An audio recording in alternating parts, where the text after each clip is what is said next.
Hey guys, what is up? SuperKmanrocks here, and I am here for my 2022 LCK Power Rankings, predictions, analysis, all of that fun jazz. You guys, I know you guys are excited about this one because you asked for this one in the comment section of my LPL Power Rankings video. If you guys haven't seen that one and you're interested, it's going to be in the card at the top right now. Go ahead and check that out if you're interested in the LPL. But we are here today to talk about the LCK, what has quickly become my favorite region to watch in the world. LCK was kind of always known as the boring, macro, kind of slow region. I definitely do not think that that holds up anymore. A lot of the teams have really learned how to play fast, how to play, I guess, risky League of Legends, which is not something that you would expect from the LCK, but I think at this point, they are some of the best teams in the entire world. You could really make a case that top to bottom, the worst team in the LCK is better than the worst team in any other region. But that being said, if you guys are excited for this, please go ahead and leave a like. It really does help me. It lets me know what content you guys enjoy. And so if you do enjoy content like this and you want to see more of it, please go ahead, leave a like. Leave that in the comment section too. Of course, I love chatting it up with you guys. You guys know that. So if you have anything to say, leave it in the comment section below. But as you guys know, we are going to be jumping right into it. We are going to be talking about all 10 teams today. We are going to be going over how I think that they will fare in the spring split this year. A little bit of, projection in the future as well, outlook-wise. But mostly we are going to be talking about them in the lens of this split. So if you guys are excited, let's go ahead and jump right into it. I am going to be going just like in the LPL video. I am going to be going from 10th in my power rankings to 1st in my power rankings, so worst to first. So we'll start off with the team that I have power ranked dead last in 10th place, and it is a fall from grace this year. My 10th ranked team in the power rankings is going to be Hanwha Life.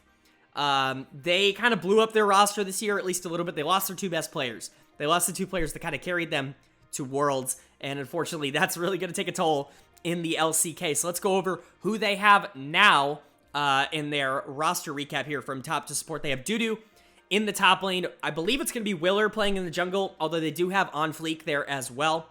Karis comes in as the mid laner, Sam D as the AD carry, and then Vista as the support. Very interesting outlook here. Some good young players that I do like here in Karis and Willer. Assuming Willer does play. Like I said, they did sign On Fleek, but as far as I'm aware, Willer is still the starter here. This is not the team that you remember from last year. Obviously, Chovy is out in the mid lane. Deft is out in the bot lane. Even Morgan is out in the top lane. Say what you want about Morgan, but this is a team that kind of barely snuck into Worlds last year. They really collapsed in summer. They had a really bad end of summer, and then just kind of turned it on in the regional gauntlet, was able to kind of punch their ticket, and actually, in my opinion, overperformed at Worlds. I did not expect this team to get out of groups, but they did, and that's really big for them. So, looking at 2022, I don't know. The reason that this team is 10th is almost none of this talent is really proven, in a sense. Oh, I should probably go over what you're seeing. I didn't really explain what is on the screen right now. So, on the screen right now, you're going to be seeing all 5 players, their pictures and their names. Next to their name, you're going to see a number. That number is where I power rank those players in terms of their position. So, in this case, if you look at Karis in the middle, I unfortunately have him as the 10th ranked mid laner going into spring.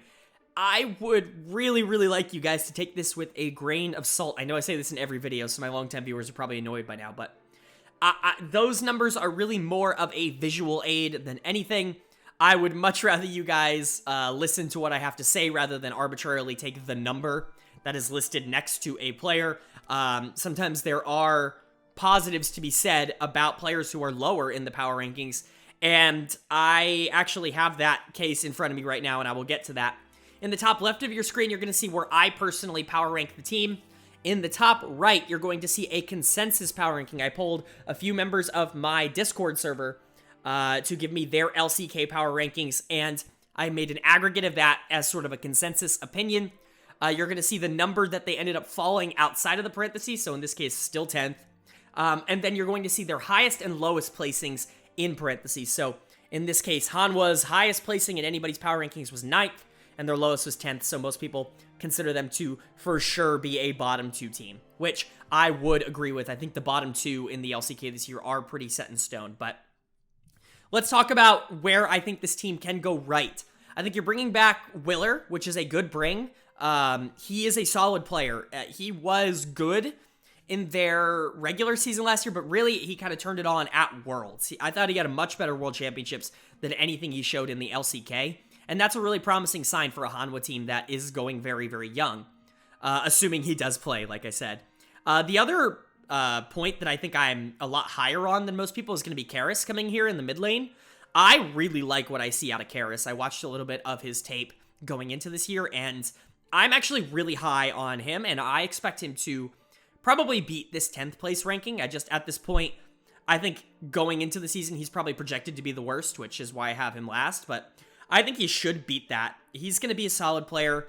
I think he was kind of overlooked by some better teams that maybe needed a mid laner, maybe that could have gone a little bit younger, but maybe, we'll get to those later, but I think Hanwha's going to be happy with Karis. I think they're going to be happy with Willer.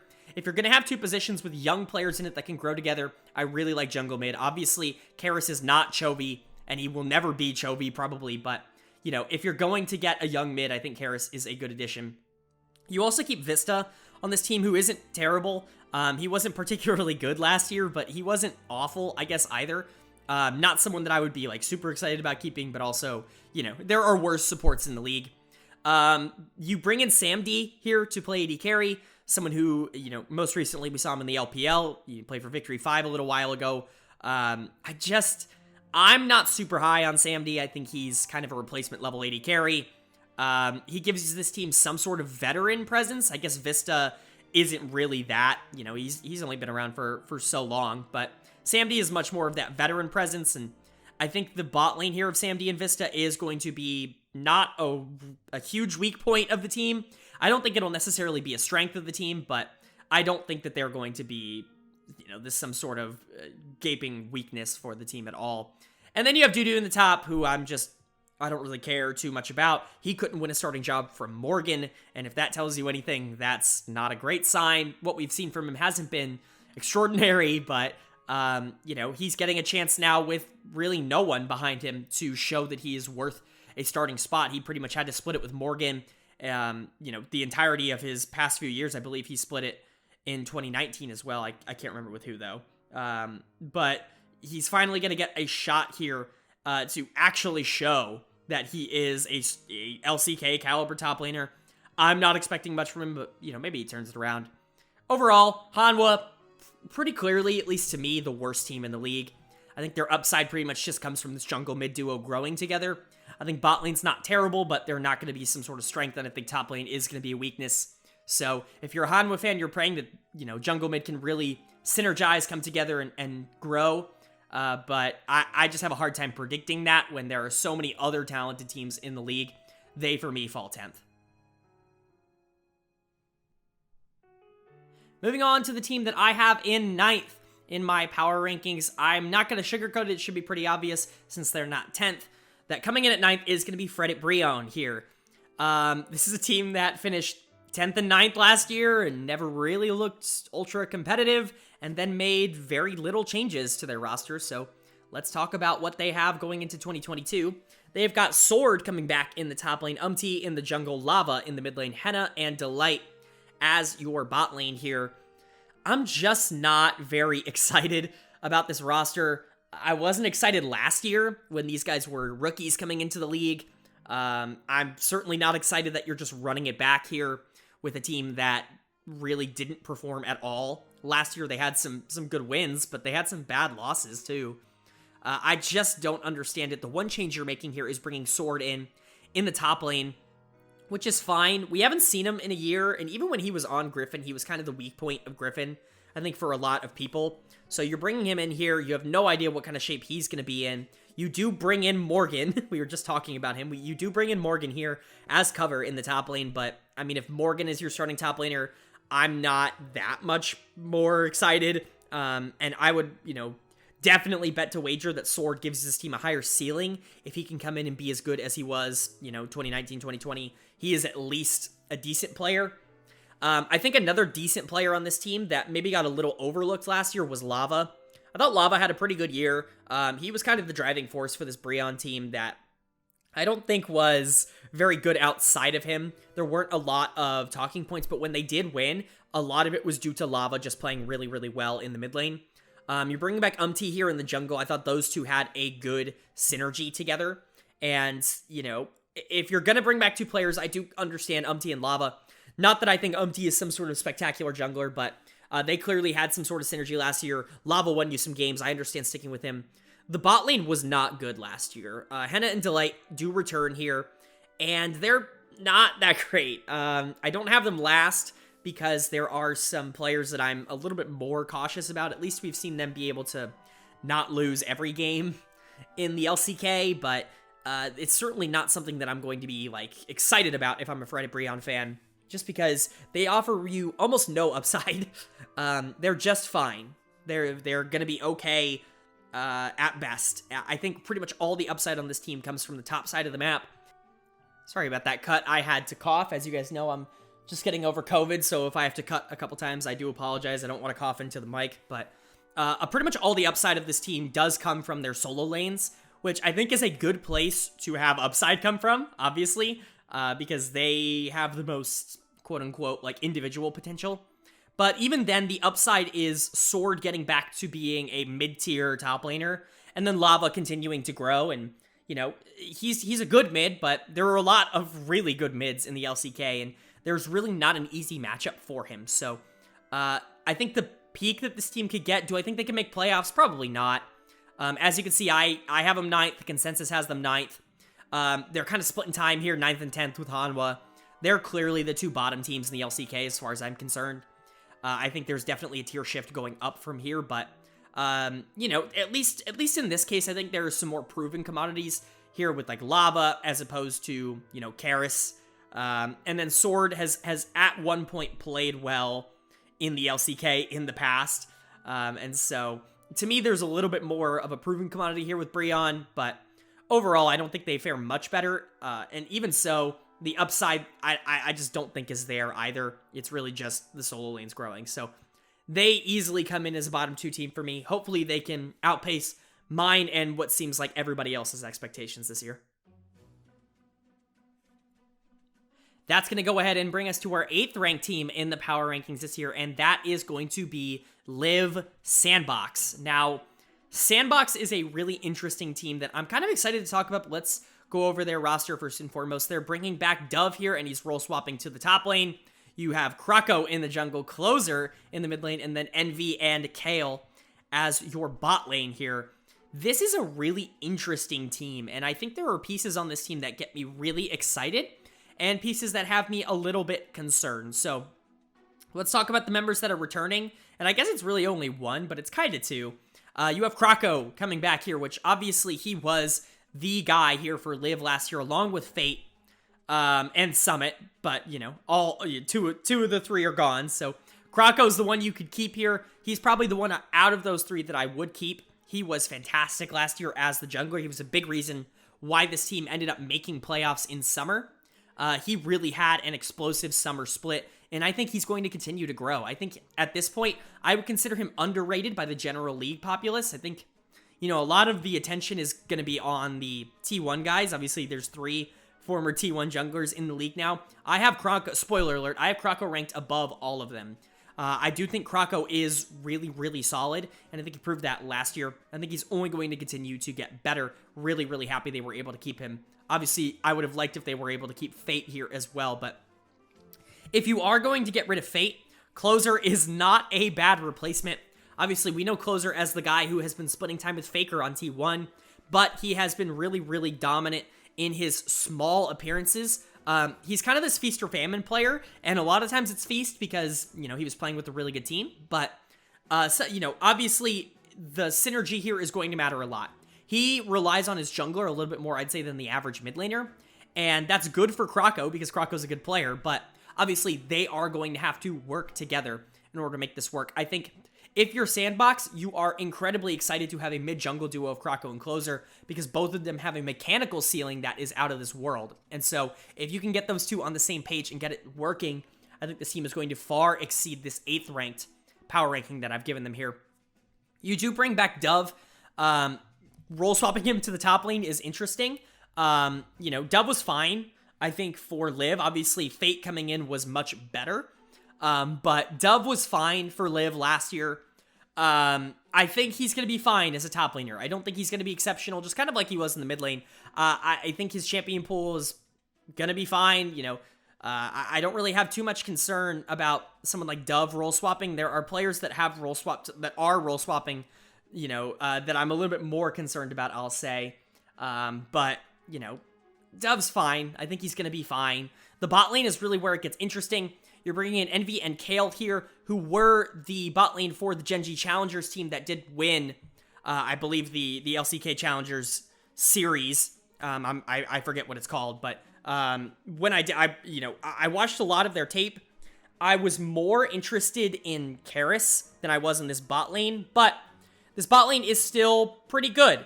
They're not bad. I think they're going to kind of maybe get off to a little bit of a slow start. I think that's something that I will kind of expect. I don't think that they're going to be as strong as most other bot lanes in the LCK, especially right away. But they do have upside, especially bringing them up together. Obviously, the synergy coming up from Challenger Series to the LCK is important. Like I was talking about with Closer and Krako, synergy matters a lot when teams are, most players in this league are this mechanically talented. So we'll see. I don't have incredibly high expectations. I think Sandbox really lives and dies by how well this jungle mid works together. Dove's not really someone who can carry. Envy and Kale are rookies and probably aren't going to be relied on to carry. A lot of that pressure for how well this team does is going to be on Closer and Krako.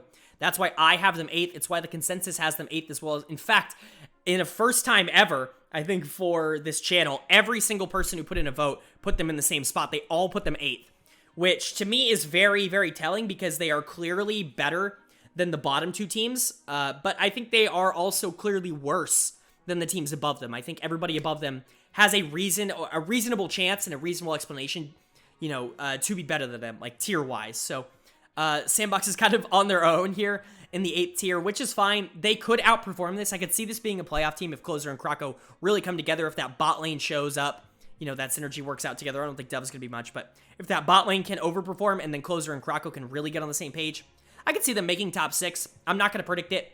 I think there's just too many holes. This team is unproven in that sense. But mechanics-wise, I definitely think they have, what it takes to be a playoff team in the LCK. Closer's phenomenal. And, I've been hyping up Krako forever now. So, yeah, this team has what it takes mechanically, but I just don't necessarily believe in all the pieces enough to have it come together for playoffs. Moving on to the final team that I project outside of the playoffs. Some fans are going to be upset by this because I think every team from here on out is kind of expecting playoffs, or at least hoping for playoffs. So one of them has to not make it. And for me, that team is going to be KT Rolster, coming in 7th here. They came in exactly where they were last year. Double 7s. They were kind of the best of the bottom group of teams. And unfortunately this year, I think they're going to be the bottom of the top group of teams. And that just means that they're slightly going to miss my power rankings. But let's go over their roster. They've got Rascal in the top lane, Cuz in the jungle, Arya coming in the mid lane, aiming as the AD carry, and then Life as the support. There are interesting pieces here, and pieces here that I really, really like. Most notably, one, no player is returning, which I think is, in this case, probably a good thing. For this roster that did kind of struggle a little bit to put the pieces together. Not that I think everybody on that team last year was bad, but, I do think in most cases here they upgraded. I think the big talking points are going to be the two Gen.G players who are coming off of really good years. I think Rascal especially was coming off of a really underrated year. He kind of got some bad press, I want to say, at Worlds when, he wasn't doing so well. They were worried he could only play Renekton, so they switched up to Bertle, but I think Rascal is a better player than people generally give him credit for. He's really consistent. And yeah, his champion pool is a little bit small, but most top laners have a better style of champion, and for Rascal, that just happens to be tanky, bruiser, engage, you know, kind of safer champions. And that's fine. You know, everybody has their playstyle. I think Rascal, you know, may get a little bit too much flack for his. Life coming in as well did have a good year. I thought he was maybe a little overhyped last year. He had a good year. I still think he's one of the better supports in the league. In fact, I have him listed as the 3rd best support in the league, but there was a lot of talk that he was top 1 too, and I just don't even think that conversation is approachable for Life. But he's a good player, and I think it's a really good addition here for KT Rolster, someone who has been consistently good for a good amount of time now. So the other big addition here is going to be Cuz coming in the jungle. Now, this is where I want to start talking about like the jungle rankings, because obviously Cuz is listed as 7th here. For me personally, I think like 4 to 8 are all the same player. I mean, at least power ranking wise. You want to put Cuz 4th? I absolutely believe that. You want to put him 8th? I absolutely believe that. That's going to go for all the players listed between 4 and 8, so I will talk about all of them when we get there, but Cuz is really good. He's a solid player. I think he ends up getting overlooked because the young stars on T1 kind of took over. Owner and Ellum, I thought, showed so many good things last year that people forgot about Cuz, but Cuz is still a really, really solid jungler, and one who I honestly don't even believe at this point you can't consider world-class. I still think, even though I have him as the 7th best jungler in the LCK, I think he is a world-class jungler. If you had him on a team going to Worlds, I think you would be happy. You would be okay with that. And I think that says a lot about Cuz in particular, and about the T1 system, obviously, but getting him here for KT Rolster is an addition. And then you're bringing in 2 players who haven't been playing in the LCK. First, Aiming in the bot lane, comes over from the LPL. He's been fine. I really, really wanted more from Aiming. Obviously, the reunion here for KT Rolster, but I wanted more from Aiming these past few years, and we just didn't get it. He seems to be fine. I'm not someone who's down on Aiming. I think he's fine, but he's just not this carry that I think a lot of people were expecting him to be when he first joined the league a couple of years ago. So, sorry about that again. The coughs are killing me today. I think one thing I want to talk about with Aiming that I am excited for is the pairing up with Life. Life is almost certainly the best support Aiming has ever played with, and I think that could definitely come into play to kind of unlock the true Aiming. But you know, at worst, I think he's still going to be a positive for the team, not a negative. Where I am very concerned is the mid lane. You're importing Arya here, who has been in the LJL. He's been playing for Detonation Focus Me, which is such an interesting addition. I don't think I've ever seen someone from Japan get imported to Korea. I think this, correct me if I'm wrong, but as far as I'm aware, this is the first time. Obviously, he is Korean, and he was an import, you know, in Japan, but it's very intriguing to see the LCK take someone from a minor region and put them on a team that does want to make playoffs. Arya's got a lot of living up to do. He's been a superstar in Japan for the past, 3 years? He's been phenomenal for Detonation Focus Me over the past few years. He's getting his shot here in the LCK for KT Rolster. You know, I hope it comes true. I would bet to wager it probably doesn't. He doesn't necessarily show the macro sense that I would really like to see out of a top LCK player.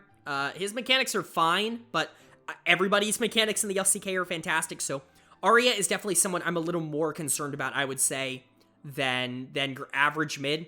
I think there's a chance that he is the worst mid in the LCK. Worse than Karis, who I have listed below him, but, you know, obviously we just haven't seen Karis yet, so it's hard to say, but I'm not a huge fan of this Arya edition. I know they were looking at Scout really heavily this offseason. If they were able to land Scout, that would have been absolutely ginormous, but EG stays together. You end up having to go to Plan B. Plan B is not great, but it will do. He is certainly the weak link of this team, and I think in the mid lane that might be a problem.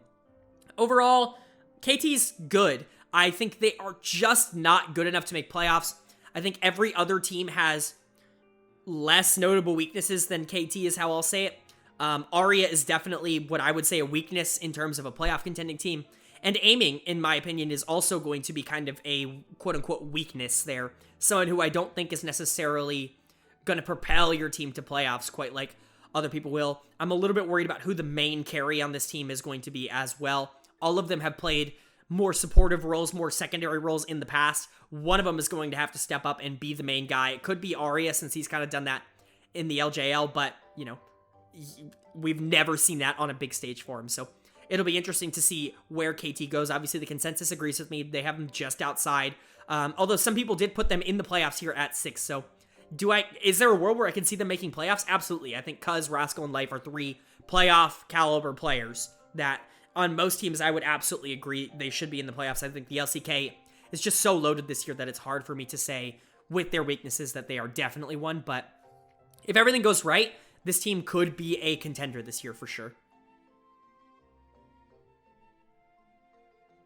Moving on to our first of the projected playoff teams, at least for me, coming in 6th in my power rankings is going to be the newly renamed Kwangdong Freecs, formerly, of course, Afrika. They have a very, very interesting roster going into this year. It's going to be Keen in the top lane, Elm in the jungle, Fate as the mid laner, Teddy as the AD carry, and Hoyt as the support. Man, this is incredibly interesting. I think there are so many pieces to this team to like. Number one, they basically bought out T1's second team, which is a really good thing. With the exception of Closer, who went over to SANDBOX, they actually took Fate instead. This team is phenomenal. They got T1's, second team that I think a lot of people would be really happy to bring in. They have synergy already. Obviously, you're bringing in LM, Teddy, and Hoyt, I should say. LM, Teddy, and Hoyt coming in from T1. These guys already have synergy. They've shown that they can play at the LCK level. All 3 of them have, at least. And you're adding really, really good talent around them as well. Let's talk about Keen, because Keen kind of gets lost in the shuffle now, doesn't he? He was fantastic in summer. He was the reason, period. The reason that this team made playoffs in summer. He was that good. And I think he can be that good again. He's been that good for forever now. People forget about him because top lane's kind of a hard role to stand out in, at least now, in the current meta and in 2021 meta as well. But he really is a game changer, and he might just be the best player on this team. In fact, I would say he is the best player on this team. And that's a team with a bunch of talent around him. You're also bringing in Fate here from SANDBOX, who, obviously, you look at the 7th place ranking in the mid lane, you're like, that's way too low. It's just so hard for me to put him above all of these fantastic players. He comes in just below Closer. The top 8 mid laners in the LCK are just phenomenal. All of them would be some of the best mid laners in almost any other region. So, obviously LCK and mid laners, I'm not saying anything new, but it is worth pointing out. Fate is really, really good. He was very good in Liiv SANDBOX's summer split, especially. And so I can definitely see a world in which this team overperforms the 6th place ranking. I do have a little bit of concern. I don't think that they necessarily have the star, carry power that maybe some teams above them have. If Teddy can get back to his, hyper carry playstyle that he was before he went to T1, I think that this could be a very scary team. Putting resources top and bot, and then having Fate be kind of a sustainable mid laner, I think could be really, really strong. But Teddy hasn't been that in the last 2 years. He's been much less proactive, a lot more reactive. He's always been someone who's willing to farm it up and go to late game, but now I think there are just a lot less resources dumped into him, typically. So if that switches around, maybe things change, but as it is right now, I'm a little bit concerned about that. Also, LM has his ups and downs, for sure. I think he's probably the most inconsistent of the junglers that I would put in that, group of 4 to 8, or 4 to 7, or whatever you want to call it, right? Him, Cuz, Owner, Krako. I think he's probably the most inconsistent of them. And that is a little bit concerning to me for a team that wants to contend. Either way, the talent on this team is phenomenal. Keen is probably the most underrated player in the world right now, I'll say. And he leads the pack for a team that I think, if they can gel together, which, we can expect at least part of it too with Teddy, Hoyt, and Elm. Jungle and bot lane, I think, is a really good, already built-in synergy. But if this team can gel together, if Keen can start, dominating in the top lane while pressure is being put bot, Fate can be that sustainable mid laner, I think this team could be really, really scary, and they could actually be pushing for one of the top 4 to 3 spots in the LCK. As of right now, though, just a few question marks for me that the teams above them don't have, so they do come in at 6th. The consensus has them a little bit higher here at 5th. They went as high as 4 in the power rankings, although someone put them as low as 7 as well. Someone put KT Rolster above them, so just an interesting kind of dichotomy here. I actually think that's a really good range for them. I think they could really go as high as 4, and I think they could fall as low as 7 if things don't work out, you know, if KT overperforms. But for me, I think there's just too much talent on this team to not expect a good year from them. And just because I have them a little bit lower than consensus doesn't mean I'm low on them. I think that this team could really surprise a lot of people, but also in the same way could underperform in the sense of they could just be a good team. So hopefully they have the best version of themselves come out in Spring Split, but for that we're going to have to wait until the games. Coming in at number 5 for me is going to be a team that probably should have gone to Worlds last year, but ended up missing out, and that is going to be RedForce RedForce. Here coming in with an entirely new roster, which is a good and a bad thing, which I will get to. Their roster from top to support is going to be Kana in the top lane, Dread in the jungle, BDD in the mid lane, Ghost as the AD carry, and then Effort as the support. Interesting pieces here, for sure. Pieces that I like, for the most part, separately. I'm just not entirely convinced that they're going to come together in a super strong way. The piece that I like the most in this entire team is obviously going to be BDD. BDD is a superstar, and he's been a superstar for a little while now. He gets no credit because he's not this flashy player that I think Showmaker or Chovy or even Faker is at times, but BDD is incredibly consistent. You're going to look at that 4 and you're going to be like, that's got to be criminally low, but like I said, the top 3 mids in the LCK are just that good, and it's really hard for me to put him above any of those 3, but BDD absolutely is one of the top 10 players in the LCK. He is someone who really can be the best player on a playoff, you know, a championship level team, as you could argue he's been for Gen.G over the past few years. You pair him up with some really good talent, especially Kana in the top lane, who I am incredibly high on. I've been high on Kana for a very long time. I think people were really excited to see Zeus, and so they're not necessarily talking about Kana as much leaving T1, but I think that is going to be a little bit of an immediate hit to T1. I think Kana was really, really good last year, and he's been really consistently good for a long time now. He's probably going to come into this team and be an anchor, which is what I would expect. Him and BDD are two of the most consistent players in the LCK, and that is what I really like about this Nongshim team, and why I think their floor is probably just a tad bit higher than Kwangdong Freecs. You know, their ceiling might be a little bit lower, I'll admit, but I think their floor is just a tad bit higher, which is why I have them barely above them in the power rankings. But let's talk about the bot lane as well. You bring in Ghost here from DAMWON. Ghost was kind of the weak link on DAMWON for a long time, but the weak link on a team that had dominated the LCK for 2 straight years is still a pretty damn good player. He's not a carry, obviously, as we know. He might be asked to play a little bit more of that carry role this year, because BDD isn't necessarily this hyper carry. He likes to play kind of scaling mages, the Syndras, the Zoes. And then Kana, you know, isn't necessarily always going to carry from the top lane. You don't want someone to always have to carry from the top lane. I think Ghost might be given a little bit more responsibility on this Nongshim team, and it'll be interesting to see how that pans out. He's done okay with resources in the past. It's just something that he's never really had to do. So we'll see. I think adding Effort here as a support is really, really going to help him. Effort had a really, really strong 2021 here for Liiv SANDBOX. Coming over here to Nongshim, obviously this bot lane is still a little bit of a downgrade because you had a really good bot lane last year in Dektum and Kellen. But I think Effort is just about as good as you could do as a replacement. I have him 5th as a support. I think like 3 to 5 is all about the same range. You know, Life, Effort, you want to compare those two. I think that's a totally valid comparison to make. But for me, Effort comes in here as 5th. I think he's, you know, obviously, I hope those two gel, because if Ghost can really unlock here, if he can kind of become a better version of himself, or a more unlocked version of himself, I should say, than what we saw for him on DAMWON with more resources, I think this team has a much higher upside. You do bring in Dread here as the jungler, who I'm personally a little bit lower on. I thought he was fine last year, but I think a lot of the credit he got was attributed to kind of a good team, just in general, like good team play overall for Afrika. He does, you know, he is in that conversation for me for that like 4 to 8, but for me, he does fall at the bottom of that conversation. I think if there is a point on this team that I'm a little bit worried about, I'm worried about Dread, and I'm worried about Ghost having to play with probably a little bit more resources than he normally would have here.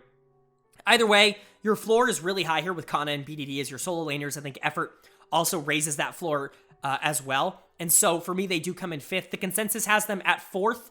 They had them as high as 4, as low as 5. So this team is really, really consistently in the playoffs, at least according to most people's opinions. And I would tend to agree with that.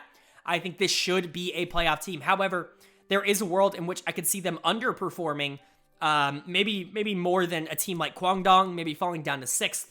I don't think, you would really have to make a case to me that they would fall out of playoffs, because I don't think that they're worse than KT Rolster. But, obviously if Dread really doesn't perform, if Ghost can't do well with resources, and, you put too much pressure on BDD and Kana, you don't really have a lot of early game pressure, I could definitely see a world in which this team can struggle, especially early on. So, there are definitely points that I'm excited about, but I can see a world in which they may not perform up to expectations. Overall, I think they are a very strong team, a team that is going to be in the conversation for, one of the better regular season teams. We'll see how they perform in playoffs, but overall, I think if you're kind of judging based on what they had last year going into this year, you're just a tad bit disappointed. BDD and Kana are great, though, so hopefully you can rely on them to give you a lot of boost for this upcoming season. Moving on to my 4th place team in my power rankings, the top of what I would consider to be the just below elite territory. That for me might surprise a few people, but it is going to be DRX coming in here at 4. Let's go over their roster from top to support, and I will explain why I'm a little bit higher on this team than I think a lot of people are. They've got Kingin in the top lane, Pioshik in the jungle, Zika coming in the mid lane, Deft as the AD carry, and then Beryl as the support. This team really transformed its roster almost overnight, really bringing in a lot of quality players that I think some people are going to sleep on. Obviously, the peaks of this team last year were solid. They made playoffs in spring. They weren't phenomenal, but they were a team of really young guys that really overperformed in spring.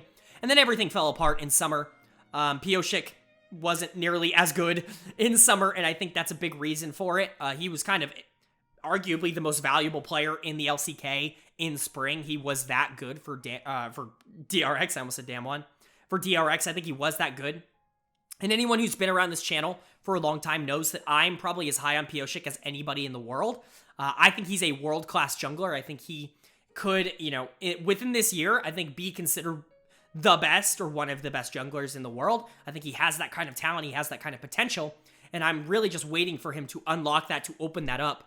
I think he has the talent around him this year to really do that, which is why I have him ranked as the 3rd best jungler in the LCK, which may seem ludicrously high to put him over some other people, but I do think that he is that good, and I think he will continue to be that good for this year. I think if he can't perform with this team, I am a little bit worried about the potential, but, this team is going to have people to kind of bring the best out of him for sure. Chief among them going to be the bot lane here, which could be the best bot lane in the LCK. It has the potential for sure. Deft is on a little bit of a downturn in his career. He had a little bit of a down year last year up until the regional qualifiers, in which he absolutely smurfed it. He played really well at Worlds as well, but his regular season wasn't so great. That's definitely for sure. But you bring in what most people would have considered the best support in the world going into last year in Beryl to play with him, the best engaged support player in the world, in my opinion. I think it's really going to help Deft kind of reignite that potential that he had for a long time. He hasn't really played with the top tier support since he was last here on DRX. He certainly didn't have that last year in Vista. Going from Vista to Beryl is going to be a huge upgrade for Deft, and I think we are going to see that in his level of play. One player that I think is getting criminally slept on going into this offseason, or going into the season, I should say, is going to be Zika here in the mid lane, coming over from the LPL. I mean, he was the most underrated player in the LPL last year. I don't think, he was so good, and nobody really seemed to care. He gets an offer here from DRX to come over. I think this is going to be a genius move for DRX. I think he's going to be phenomenal this year, which you can see by me having ranked him as the 5th best mid laner. I have him just behind BDD and above Closer in terms of where I power rank these mid laners. I think he is that good, and I think he will prove to be that good this year. I think if him and Pioshik can get on the same page as a mid-jungle duo, I think that this team has a ceiling higher than 4th. And I really, really do believe that. Because I think the bot lane's going to be great. You have late-game scalers here. Deft is a fantastic team fighter. And honestly, Zika and Pioshik are great team fighters as well. Obviously, Beryl is as well, but he's not, a carry per se. I think if you are looking for a weakness on this team, it is going to be in the top lane here with Kingin. Kingen is very inconsistent, and someone who I would I would have liked to see them upgrade him this offseason, but if you're going to stick with him, it's going to be okay. He had a good spring. He really did not have a good summer. If you're getting the good parts of Kingen, you're getting a really good player. If you're getting the not good parts of Kingen, you're not getting so much of a good player, but, you know, at least in this case, your weak link has the opportunity to be a strong point for your team. He's not someone that actually requires a ton of resources, unlike players, you know, in other regions that I would consider high variance in the top lane, players like Broken Blade, players like Bew in the LPL. I don't think Kingen requires, you know, a ton of assistance and attention and resources quite like those players do. I just think his play can be very hit or miss, both in lane and in team fights. So if he's on and the rest of this team is rolling, the ceiling for this team, I think, is higher than 4th, and I really do believe that. I know a lot of people see the top 3 in the LCK as protected ground, but I think DRX could be a team that really surprises a lot of people. And, you know, that is kind of coming from the consensus ranking, which is 6th. They come in 6th in the consensus, below both Nongshim and the Kwangdong Freecs, which to me, that surprises me. I think this team clearly has higher potential than those two teams. They were highest placed at 5th and lowest at 7th. Few people actually placed them out of the playoffs. I do not see them not making playoffs. I think this team is just too talented. I think the trio of Pyosik, Deft, and Beryl is going to be one of the best in the league, even if Zika and Kingen don't perform. I think that trio alone will be so good that they're going to be better than, you know, at least 4 teams in the LCK. But if this team can really click, if Zika is as good as I think he is, and if we can get the good parts of Kingen, this team could really, really be a dangerous team going into spring, and then even into summer, and even into the world scene. That's going to bring us to our top 3, the 3 that you guys have been waiting for, the 3 that I think most people really have as a toss-up for who could win the LCK. And honestly, for me, I'm the exact same way. I have these 3 so close, and there's such a small difference between the 3 that really from this point out, take the rankings with a grain of salt. I'm just going to be talking about these teams in the order that I arbitrarily think that they will finish.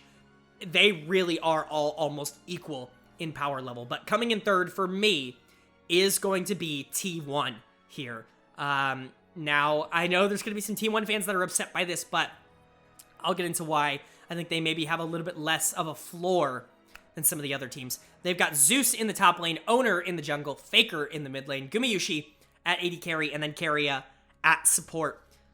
Let's talk about where this team shined last year, and where it shined last year was mid and bot. Just mechanical skill, really. Faker was kind of reignited last year. I thought he had a underratedly good year. In the grand scheme of things, I think a lot of people were talking about BDD. A lot of people obviously were talking about Showmaker and Chovy. Faker kind of got lost in the shuffle. He was really phenomenal last year, especially in the playoffs. He was really good at Worlds as well. A guy who always shows up when the games matter the most. Do I believe that Faker is the 3rd best mid in the LCK? Yes, I absolutely do. And I know some people are going to disagree with that, but yes, I absolutely do believe Faker is the 3rd best mid in the LCK. The bot lane was also really, really good. Now, the rankings here are a little bit of a projection, because Gumayusi was not the 2nd best AD carry in the LCK last year. You know, I have him barely, you know, as you can guess, probably ranked higher than Dectum. Just barely, but it's such a close race between those two. Can T1 have the best bot lane in the LCK? Absolutely. Keria was, without a doubt, the best support in the world last year. I don't think there are going to be a lot of people that really argue that. Keria was so phenomenal for this T1 team, and he was a big reason why they ended up surging really through the summer playoffs, and then having such a great showing at Worlds, really coming that close to winning the World Championships. But can this bot lane be the best in the world? Maybe. If Gumayusi really takes that step up to become that teamfight god that everybody wants him to be, and, you know, maybe they have a little bit more lane prio, I think they really could be that. They are good. Gumayusi just has to take that step up. Keria is there. He's the best support in the world, in my opinion. But Gumayusi does have to take that step up. As for the young players, Owner came in, you know, obviously they had 3 junglers last year that were splitting time. Owner kind of won out the job, and I think that's fair.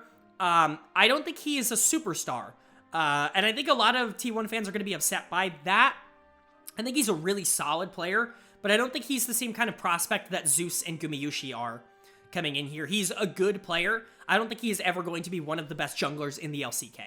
I think you had 2 rookie junglers last year, Krako and him, and I think Krako proved that he has a higher ceiling than Oner does, which is why he is a little bit higher in the rankings, in my opinion. But that's not to say Oner's a bad player. I think he's a fine jungler.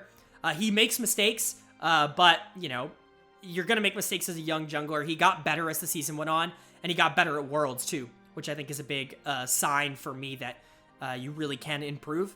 I think he's going to be fine. He might be the quote-unquote weak point of this team, but if Oner is your weak point, then that's a pretty freaking strong weak point. You have Zeus, the rookie, coming in the top lane here. I mean, the hype on Zeus is unreal, and usually I'm not one to buy into the hype train, but after watching his tape, I think it's absolutely justified. He looks like he will be one of the best, if not the best top lane in the LCK in a year. He has that kind of potential. He's that good. He's mechanically unbelievable. He seems to have a really good sense of team fighting as well. His flank engages are phenomenal pretty consistently. That was one thing that really stood out to me when watching Zeus. So, you know, if he becomes the best top laner in the LCK by the end of the year, I'm not going to be surprised. Obviously, I have him ranked 4th because it's hard for me to put him in any sort of elite category before he's played a single game in the LCK, but for them to get rid of Kana and to keep Zeus instead, I think says a lot about what this team thinks about Zeus and about where he can end up even by summer. And so, yeah, this team has ridiculously high potential.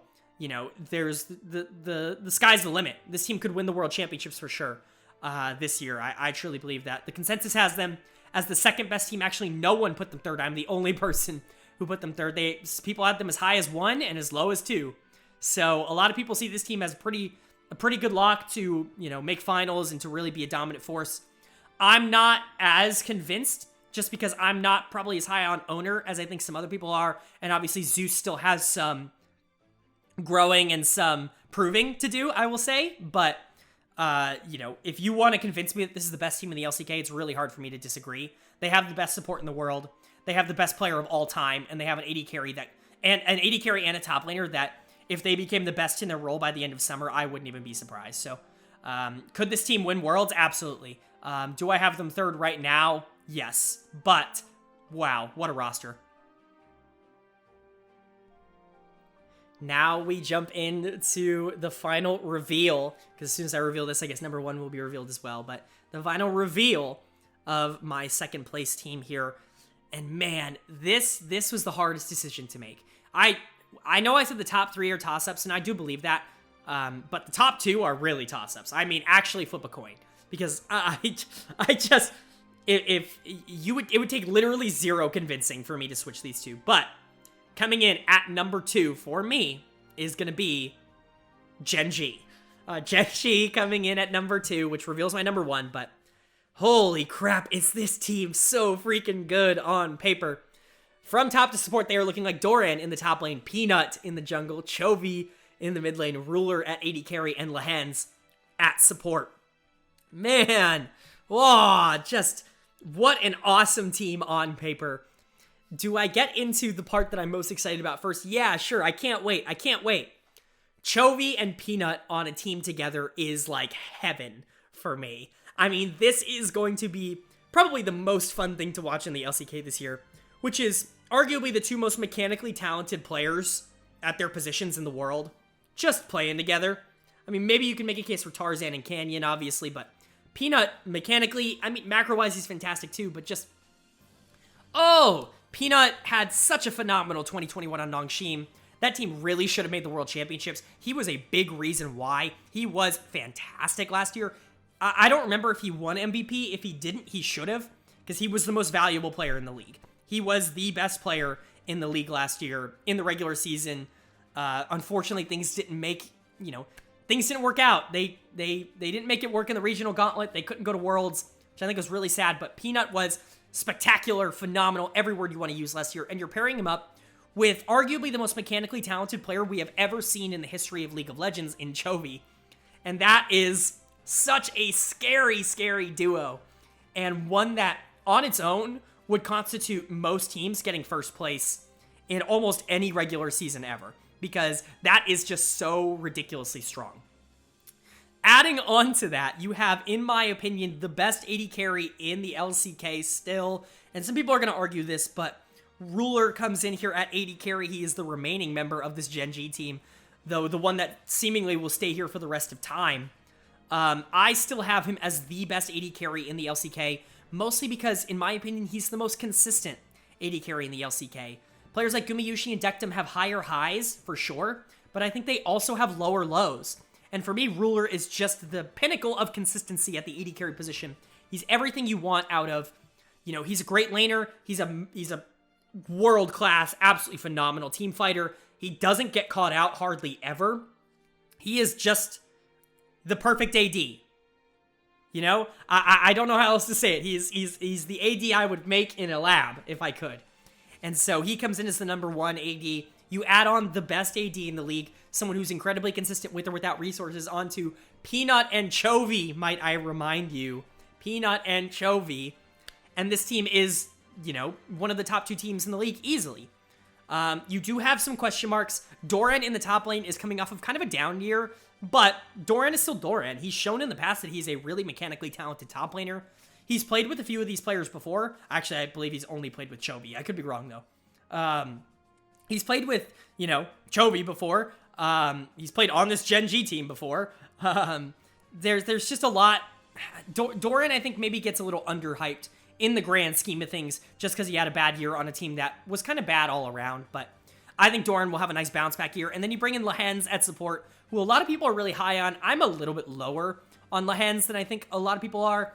To me, he's fine. He's a good support, but he does make errors. And errors are not something that you want to see a lot out of your supports. When you're going to be a mid laner or a top laner or a jungler, and you're a little over aggressive, you overreach, and you die a little too often, it happens. You're carrying and you want to make the play. Support you want to see be a little bit more consistent, at least in my opinion. And Lehens is much more that feast or famine kind of. He's going to look for the all-in engage, and sometimes it's just not going to work.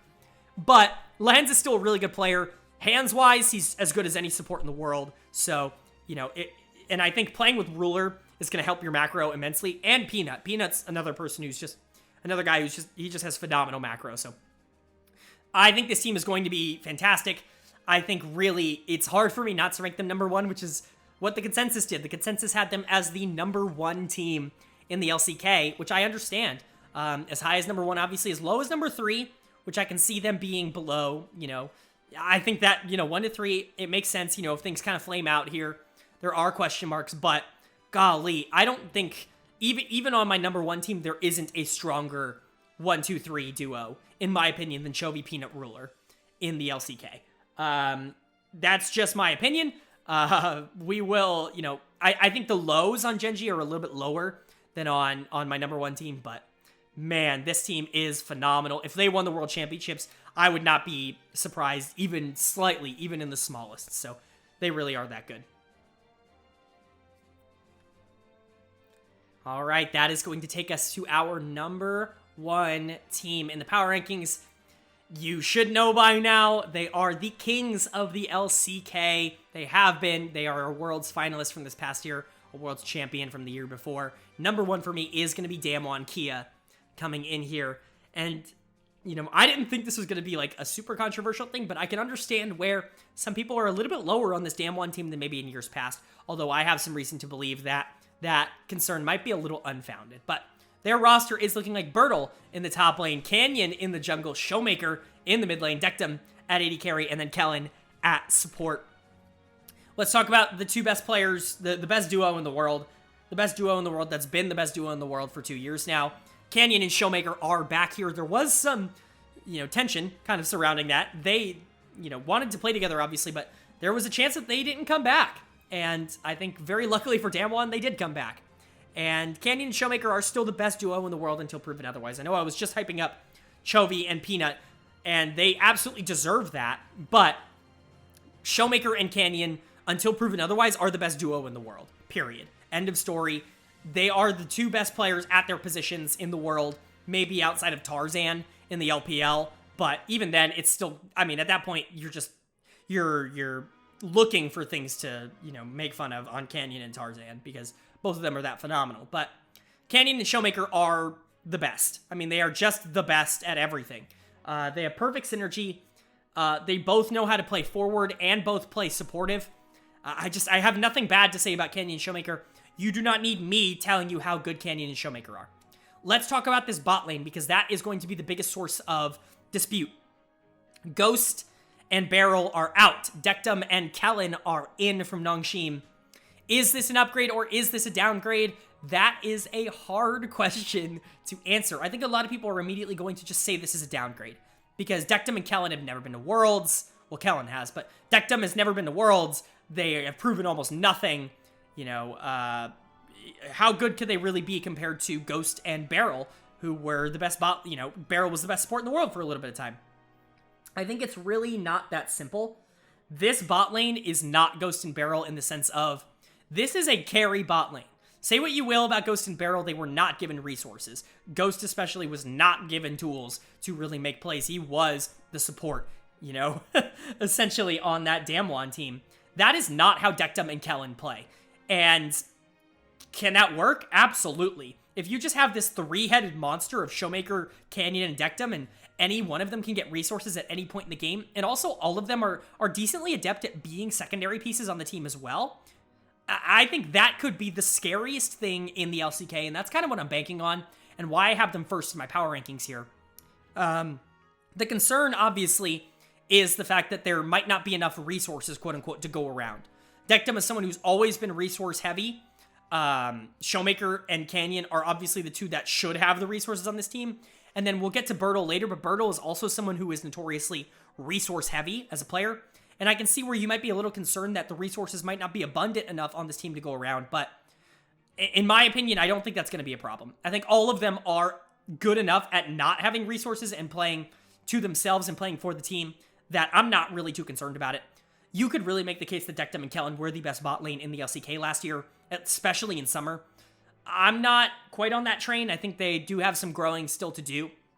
But they are good, and I can see why DAMWON would feel comfortable, you know, replacing a bot lane that they've had for many, many years with them and considering it an upgrade.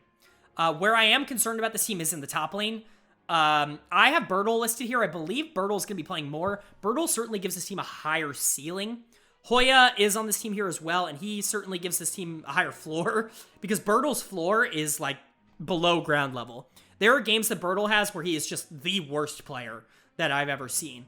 But there are also games that Bertle has where he is the best player I've ever seen. He's probably one of the most high-variance top laners that I've watched in a very long time. Similar in a way to, like I talked about, you know, Broken Blade, like I talked about Bew in the LPL. Very high variance here from Bertle. That can be good for DAMWON, that can be bad. If they can really rail him in and get him to kind of be a little bit more consistent, I think this could be a very scary DAMWON team. But obviously, going from what was the best top laner in the world last year in Khan to Bertle, a relative unknown with freakishly great mechanical skill, but pretty much no consistency, can be a little concerning. So that is definitely a question mark. But for me, Canyon and Showmaker push this team over the edge as the best team in the LCK. And in my opinion, going into 2022, what I would expect to be the best team in the world. I think the winner of the LCK for me is probably going to be the best team in the world, whether that be DAMWON, whether that be Gen.G, whether that be T1 even. I think that whoever comes out of this is the best team in the world for me right now. That is DAMWON. Consensus has them at third. In fact, nobody in my polls actually put them as their favorite to win the LCK, which I understand because this team is very different. And Bertle, this top lane is a weakness. This bot lane is unproven. I get it. But for me, I have faith that this team is going to be able to pull it together. And maybe I'm crazy. Maybe I'll be proven wrong. But DAMWON really hasn't proved me wrong at all in the past. So I'm banking on them. I'm banking on them for one more year, and hopefully it pays off. That's going to go ahead and do it for my preseason power rankings for the LCK in spring of 2022. Hope you guys enjoyed. Obviously, these videos are a lot of work to make, more so than the usual ones, but I hope it's all worth it for you guys. On the screen right now is going to be a list of where I power ranked all of the players in order, you know, in every single position, so you guys can pause and screenshot or just look at that and tell me how crazy and wrong I am in the comment section below. And scrolling in now is going to be where I power rank the teams as well as the consensus. If you guys enjoyed, please, please, please leave a like. These are a lot of fun to make, but they are a lot of effort, and it would really show me that you guys are interested in content like this if you leave a like. Go ahead and comment about where I'm insane. I, of course, love having conversations with you guys in the comment section below.